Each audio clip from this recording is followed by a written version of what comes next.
Ang mga Pinoy ay grabe kung magmahal sa mga Korean, pero ang mga Koreano ay mababa ang tingin sa atin at ginagamit pa ang salitang Filipino bilang insulto sa maitim nilang kababayan.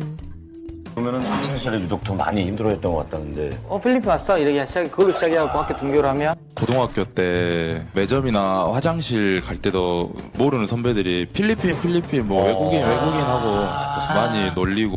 좀 안쓰러울 때는 언제예요? 여자 만날 때 좀 많이 안쓰러웠는데요. 네, 어렸을 때 이제 진짜 좋아했던 여자애가 있었어요. 예. 정말 좋아했던 여자가 있었는데 까매서 싫다. Matatandaan din na taong 2020, nang maging mainit na usapin sa social media, ang dance video ng Filipino-American TikTok personality na si Bella Poarch, kung saan makikita ang Rising Sun tattoo niya. Pero ang nasabing tattoo ay hindi nagustuhan ng Korean community, dahil sa connection nito sa Japanese imperialism at war crimes. Inulan ng hate comment si Bella mula sa mga Koreano dahil sa pagiging ignorante daw nito. Dahil sa insidente, si Poarch ay humingi ng paumanhin sa mga ito at sinabing buburahin na ang tattoo. Sa kabila nito, ang mga Koreano ay ininsulto pa rin ng mga Pilipino, at tinawag na poor, uneducated, ugly, at short people. Sumagot naman si Bella na ayos lang sa kanya kung siya ang awayin ng mga ito, ngunit di siya papayag na gawing katatawanan ang Pilipinas.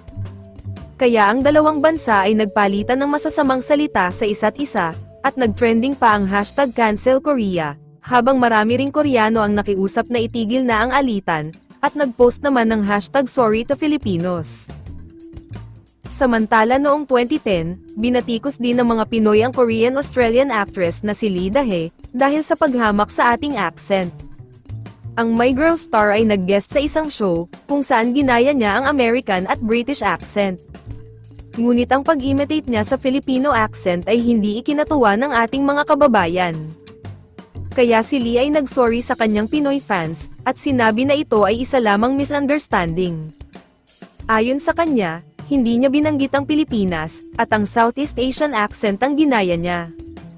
Wala din daw siyang alam sa inilagay na subtitles, at hindi niya magagawang insultuhin ang mga Pinoy, dahil minsan din siyang naturuan ng Ingles ng isang Filipino teacher.